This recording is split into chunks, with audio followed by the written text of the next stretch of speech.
शेतकऱ्यांचं नुकसान झालंय त्या पार्श्वभूमीवर आपण त्यांच्या बांधावर जाऊन आलेलो आहोत. काय नेमकी माहिती आहे, किती नुकसान त्यांचं झालं? काय झालं की कांदा उत्पादक शेतकऱ्यांनी एक ठराविक औषध स्प्रे केल्यामुळे त्यांचे कांदे पूर्णपणे जळून गेलेले आहेत. जवळपास देवळा तालुक्यामध्ये 100 एकर क्षेत्र बाधित झालेलं आहे. कळवण तालुक्यामध्ये आता आमचे आमदार नितीन पवार आहेत, तर त्यांचंही 20-25 एकर क्षेत्र बाधित झालेलं आहे. आणि असा जिल्ह्यामध्ये बऱ्याच ठिकाणी कदाचित क्षेत्र बाधित होण्याची शक्यता नाकारता येत नाही. म्हणून मी आज कृषी अधिकाऱ्यांना, कृषी अधीक्षकांना सूचना केल्या आहेत की नाशिक जिल्ह्यामध्ये जिथे जिथे कांदा उत्पादक शेतकरी आहे किंवा जिथे कांद्याची लागवड झालेली आहे अशा शेतकऱ्यांना व्हेरीफाय करा, त्यांचे जिथे नुकसान झालं असेल ते पंचनामे करा आणि त्या कंपनीला आपण त्या संदर्भात जाब विचारलेला आहे की तुमच्या ह्या औषधामुळे असा असा प्रकार झालेला आहे. परंतु कंपनीचं जे म्हणणं आहे की आम्ही ते गव्हासाठी औषध वापरलेलं होतं. तसं जरी असलं तरी कांद्यावर जे इतर अनेक वर्षापासून जे औषधं मारली जातात त्यामध्ये असलेले घटक आणि या कंपनीच्या औषधामध्ये असलेले घटक हे साम्य आहे. त्यामुळे त्यांनी ते त्याच्या इथं बॅच त्यांची खराब झालेली असेल किंवा त्यामध्ये काही चुकीचं घटक टाकलेले असतील तर त्याचं व्हेरीफाय करण्यासंदर्भात कृषी खात्याला आम्ही वेगवेगळ्या लॅबमध्ये टेस्टिंग करायला सांगितलेली आहे. तर साधारण 2 दिवसामध्ये टेस्टिंग रिपोर्ट येईल, 2-3 दिवसात. कंपनीच्या लोकांशी पण माझं बोलणं झालं आहे की शेतकऱ्यांना भरपाई, नुकसान भरपाई दिली पाहिजे. त्या संदर्भात निगोशिएशन चालू आहे. 2-3 दिवसामध्ये त्याच्यावर निर्णय होईल.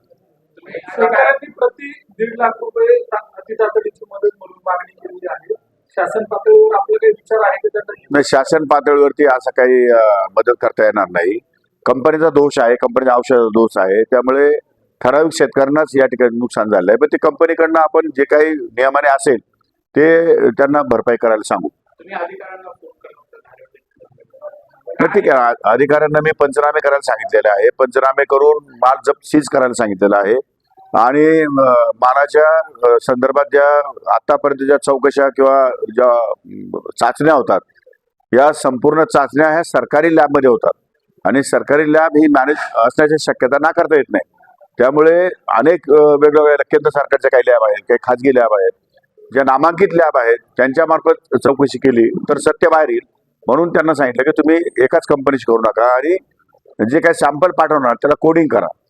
कोणत्या कंपनीकडे कोणत्या लॅबमध्ये कुठला सॅम्पल गेलेला आहे तो समोरच्याला कळता कामा नये, कोणाला कळता कामा नये आणि ही बातमी लीक होऊ नये म्हणून त्यांना कोडिंग करून आणि सॅम्पल पाठवायला सांगितलं. गव्हाचं तणनाशक होतं आणि गव्हाचं तणनाशक वापरा दुकानदारांनी सांगितलं. त्यामुळे दुकानदार प्रामुख्याने यामध्ये दोषी आहे. कंटेंट सारखं तेही वापरा. तर दुकानदारांवर कारवाई होईल कारण की मुख्य दुवा जो आहे कंपनी दुकानदार आहे. पण ते कंपनीने सांगितल्याशिवाय दुकानदार विकणार नाही ना. कंपनीने सांगितल्यामुळे दुकानदाराने विकला असेल आणि आपल्याला असं वाटतं, आम्हाला जर असं लक्षात आलं की कंपनीने सांगितलेलं नाही पण दुकानदाराने परस्पर या ठिकाणी विक्री केलेलं आहे तर आम्ही दुकानदारावर कारवाई करू. आपण शेतकरी कुठलाही शेतकरी जेव्हा दुकानावर तेव्हा सहज तो तणनाशक मागत असतो आणि त्याला तणनाशक म्हणून ह्या पुढ्या ज्या आहेत त्या संबंधित दुकानदारांनी दिला. त्यामध्ये अधिकारी देखील गोष्ट आहे कारण या अधिकाऱ्यांनी याचा व्हेरीफाय केलं दुकानदार कुठलं औषध जे आहे ते तणनाशक म्हणून शेतकऱ्यांना देत आहे. ही जबाबदारी कृषी विभागाची नाही असं नाही म्हणता येणार कारण प्रत्येक शेतकरी हा काही कृषी अधिकाऱ्याला विचारून औषध मारत नाही.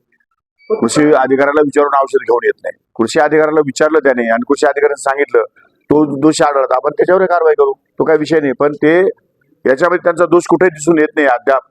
त्यामुळे त्यांच्यावर कारवाई करण्याचा प्रश्न येत नाही. पण आता काही सील केले आपण आणि संपूर्ण जे प्रोडक्शन होतं ते थांबवलं आहे, त्याचं वितरण काही ठिकाणी असेल ते पण मागं नाही, प्रोडक्शन कंपनी थांबेल ना. आम्ही कंपनी प्रोडक्शन थांबवलं आमचं काही कारण नाही.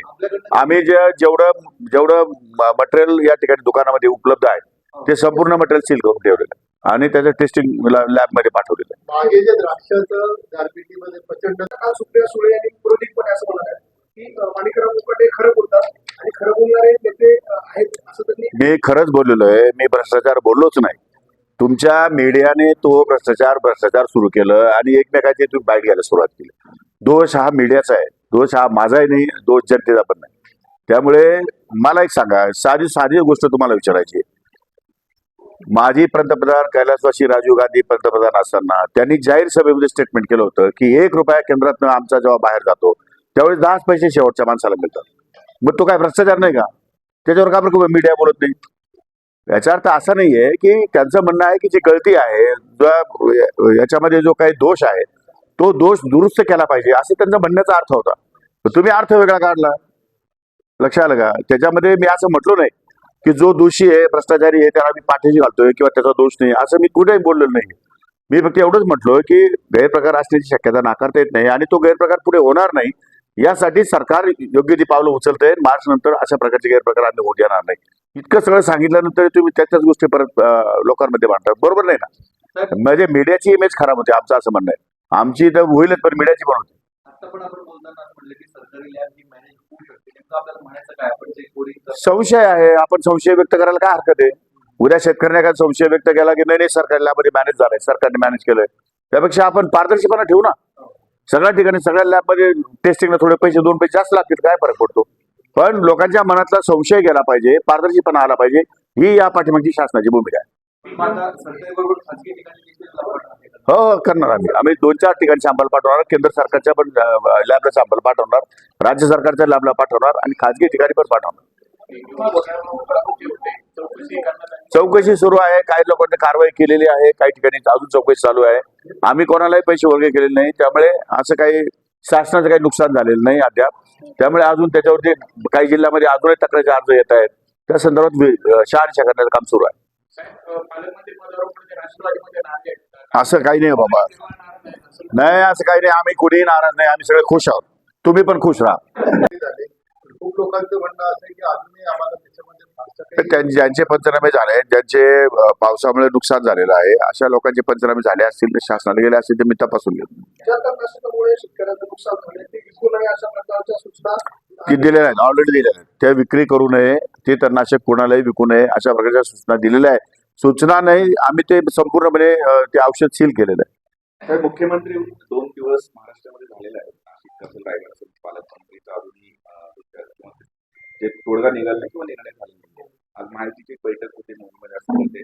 आपल्याला या संदर्भात काही माहिती नाही, मला त्याच्या संदर्भात काही माहिती नाही. मी दौऱ्यावर होतो, काल 26 जानेवारी होती, त्यामुळे मग मला झेंडावंदनाला नंदुरबार जावं लागलं आणि नंदुरबारवरून रात्री मी 2-3 वाजता आलो, त्यामुळे अजून मी काही माहिती घेतलेली नाही.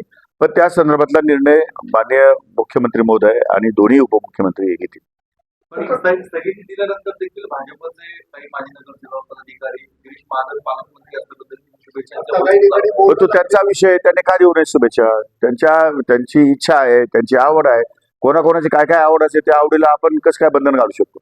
त्यामुळे त्यांची आवड आहे, त्यांनी करावं ना, काय विषय नाही. असू दे ना, लावू दे ना बोर्ड. तुम्ही माझे बोर्ड लावता येत असं तुम्हाला तर.